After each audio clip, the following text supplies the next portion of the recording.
Bom dia, galera. Oi. Estamos saindo para conhecer nosso novo bairro. Nós tivemos que nos mudamos para um apartamento mais barato aqui na Estação da Luz. E a Estação da Luz é um bairro que já foi muito rico no passado, já foi dos lugares mais bonitos de São Paulo. Hoje é onde fica a Cracolândia. Então a gente vai dar uma volta por aqui para tentar entender essa história, o que aconteceu aqui, por que caiu tanto o bairro. Eu vou de segurança de novo. Parece cenário de filme do Bronx, os carros largados. E a Estação da Luz é essa aqui na frente. Vamos pra lá agora. Aqui definitivamente não é um lugar recomendável para você sair filmando por aí. Vamos só até onde a gente sente que dá pra ver, pra que dá pra ir. Aí está. Esse é um ponto turístico importante de São Paulo, acreditem ou não. Essa estação aqui ficou pronta em 1902 e foi totalmente importada da Inglaterra. Diz que cada parafuso desses é inglês.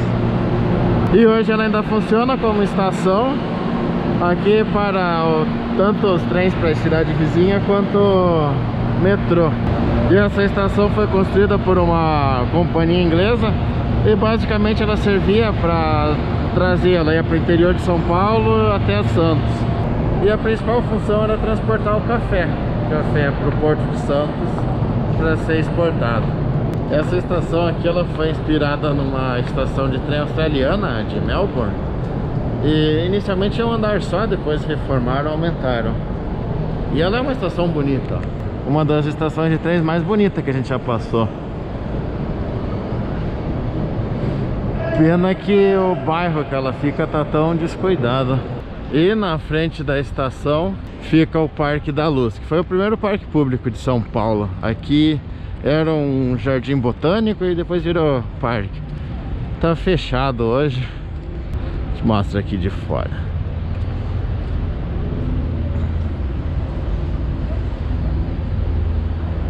Diz que antigamente o parque ia era maior, né? E usaram parte dele para construir a estação. Esse relógio aqui também é legal porque ele servia de referência para horário em São Paulo.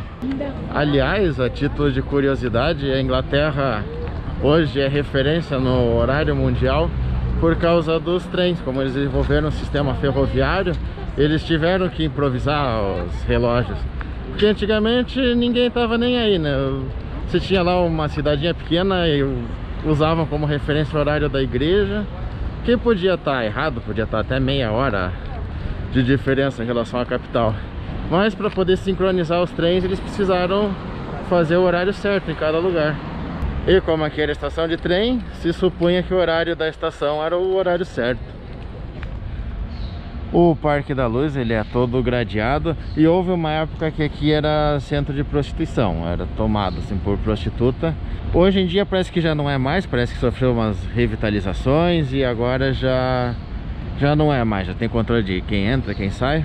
E agora vamos visitar o bairro Bom Retiro, que é considerado por muitos um dos bairros mais cools de São Paulo, para tentar entender essa história. Muita coisa aconteceu lá. O Bom Retiro aqui em São Paulo, ele é junto com o Brás, o lugar onde é mais barato para você comprar roupa.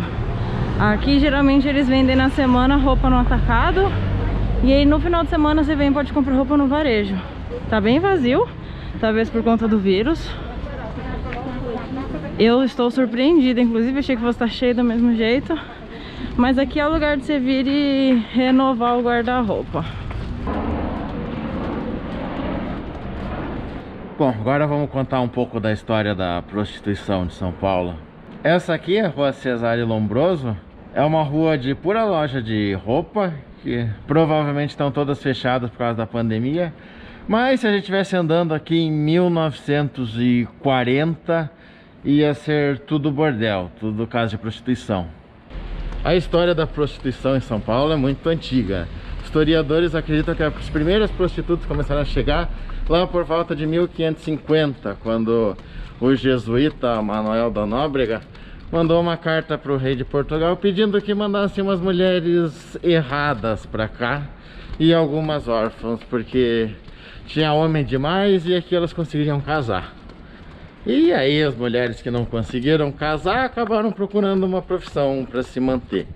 Mas a história desse bairro aqui já é mais recente, já é aí do começo do século passado. Havia nessa época várias ruas dedicadas a casas de prostituição no centro de São Paulo, só que eram assim discretas, né? As mulheres ficavam dentro da casa, a classe rica que vivia lá até aprovava, né? Porque tinha um divertimento ali. Mas no começo do século passado, com toda a perseguição aos judeus na Europa, muitos judeus que viviam aqui começaram a importar mulheres, importar judias, com a promessa de casamento e tudo, e chegava aqui e essas mulheres eram prostituídas. Essas mulheres ficaram conhecidas como polacas. Apesar do termo polaco ser referente a quem é da Polônia, elas não necessariamente eram da Polônia. Tinha mulheres que eram da Rússia, tinha mulheres que eram da Alemanha, da Áustria, de vários locais do leste europeu. Onde tinha pobreza e perseguição de judeus, eles traziam essas mulheres. Aí chamava de polaca igual hoje a gente chama quem tem olho puxado de japa, mesmo que o cara seja coreano ou chinês. Essa é a ideia. Aqui já existia muita prostituta francesa, mas essas eram de luxo, né? Então podiam ficar lá no centro numa boa. Mas aí o que aconteceu? Quando começou a chegar essas mulheres, elas iam pra rua mesmo. E diz que elas eram mais descaradas, elas chegavam nos homens. E a população do centro não gostou. Falou, não, tá virando uma baderna isso aqui. Muitos desses traficantes de mulheres foram presos, então as mulheres ficaram independentes também. A prostituição não é crime, né? Mas o tráfico sim. Então elas ficavam sem cafetão, ficavam na rua. E esse aqui era um bairro tipicamente judeu. E na época já existia um certo ódio aos judeus, um antissemitismo que foi disseminando na Europa, com Hitler e sua turma, e chegou aqui também. Inclusive o golpe de 37 no Brasil teve como fundamento o Plano Cohen, que falava sobre um possível golpe judeu comunista no Brasil. E enfim, em 39, época de Getúlio, mandaram tirar todas as prostitutas judias do centro e as outras pobres também, que eram negras, indígenas, e trazer para cá, para esse bairro judeu. Diz que até falaram assim, ó, peguem aí, isso é de vocês. E há pouco registro oficial, porque como era ditadura, rolava censura e tal, não tem muita reportagem. De acordo com alguns depoimentos, diz que chegaram aqui, tomaram essa rua e a paralela, tiraram o povo que morava aqui, puseram na rua e colocaram as prostitutas dentro das casas. Então virou tudo casa de prostituição mesmo, regida pelas próprias prostitutas. E aí aqui virou uma baderna total, né? Aquelas ruas de prostituição que você via em filme de antigamente era aqui, que a galerinha vinha beber, vinha jogar, vinha fazer de tudo, né? E isso durou até 53. Em 53 resolveram tirar as prostitutas daqui, diz que aí entraram nas casas e tiraram as mulheres. Falaram, não, acabou, prostituição não tem mais. E essas prostitutas ficaram soltas por aí. Algumas foram seguir outra profissão, algumas foram para outros cantos, e muitas ficaram pela região da Luz mesmo. Então começou aí a prostituição de rua.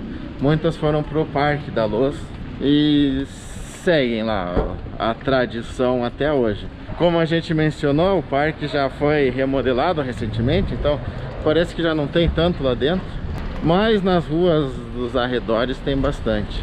E hoje, vendo o bairro assim movimentado, de loja de roupa, loja de tudo, é até difícil acreditar nessa história. Aliás, acho que a maioria das pessoas de São Paulo não sabe do passado do Bom Retiro.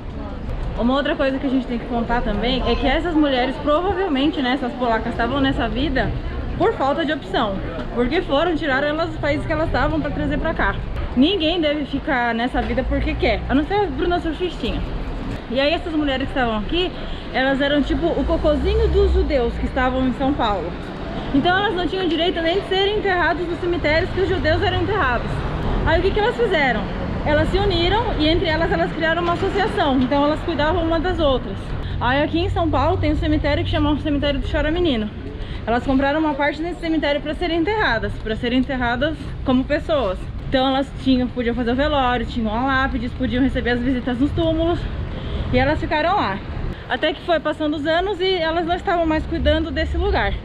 Aí o que aconteceu? A prefeitura falou, não, então a gente quer esse espacinho aqui pra gente. Embora elas tenham pagado por aquele espaço. Aí o que eles fizeram? Foram atrás dos parentes dessas pessoas que estavam enterradas lá. Conseguiram achar os parentes de algumas dessas pessoas, levaram os corpos.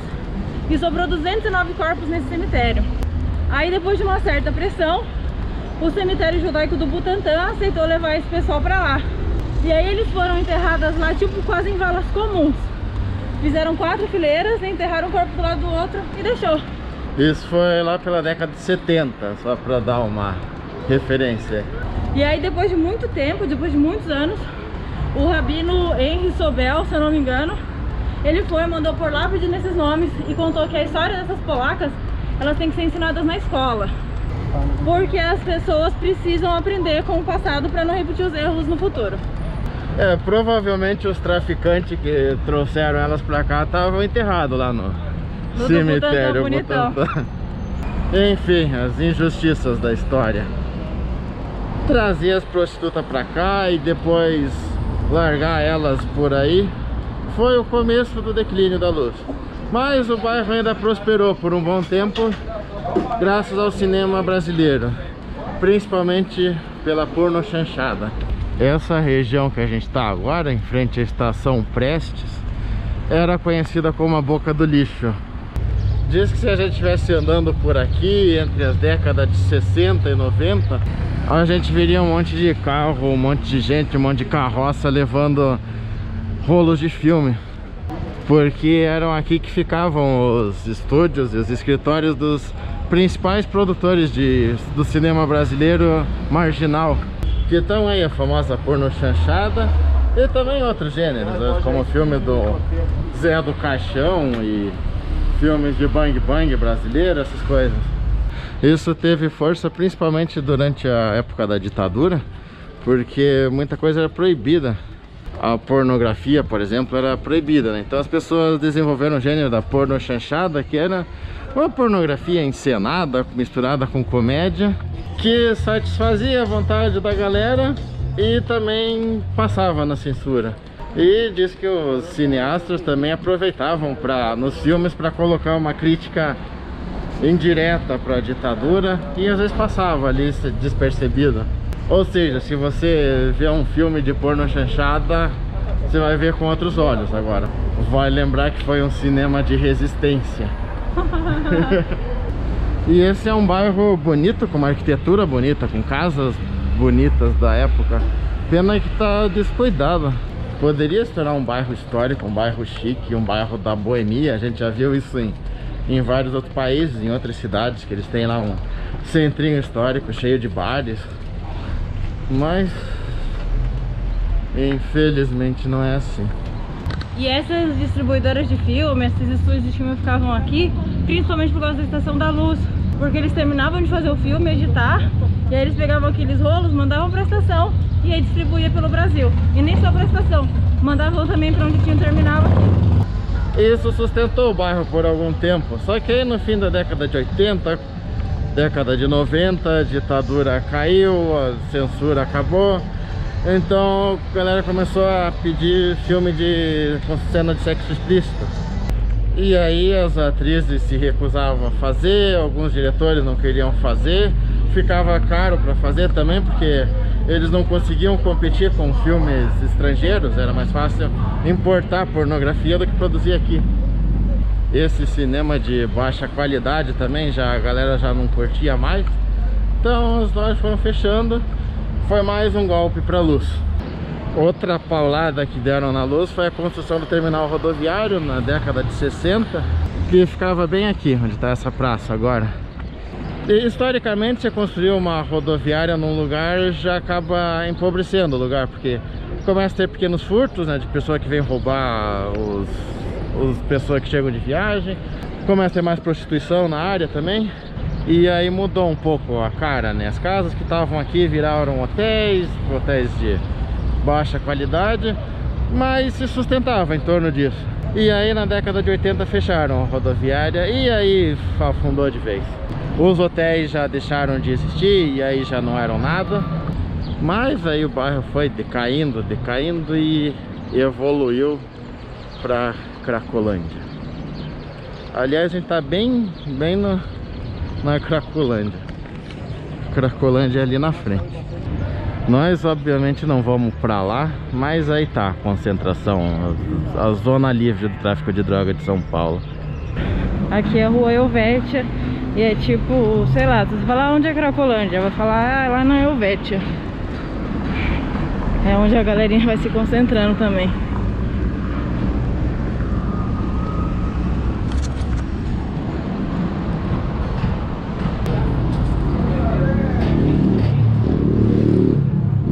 Obviamente a gente não vai entrar lá pra filmar, né?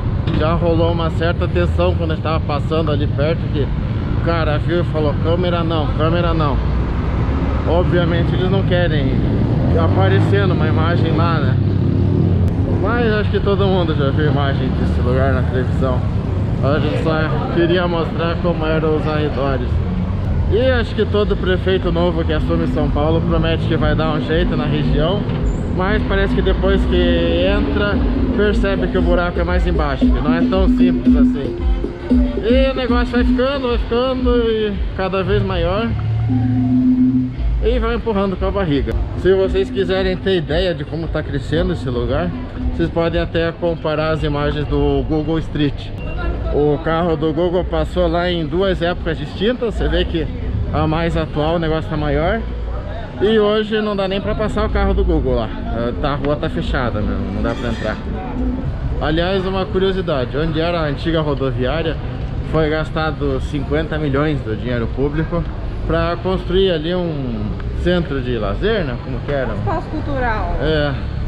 Foram 50 milhões do nosso dinheiro jogado fora, assim, jogado no lixo, literalmente. Porque gastaram isso com licitação, com projeto, com contratação de empresa estrangeira pra fazer. E abandonaram a ideia. Salve! Agora Com licitação não, eles escolheram uma empresa inglesa sem licitação. Então eles pagaram uma grana para uma empresa de fora do Brasil ainda para fazer um projeto que não saiu do papel.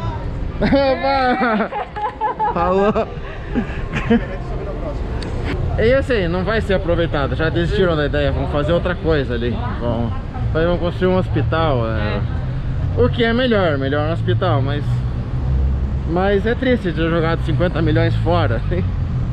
E ainda tem uma outra polêmica envolvendo isso, porque eles contrataram uma empresa fora do Brasil, uma empresa inglesa, sendo que o que vai ser feito qualquer outra empresa aqui do Brasil, não qualquer, né, mas tem empresas no Brasil que tem condições de fazer o mesmo projeto.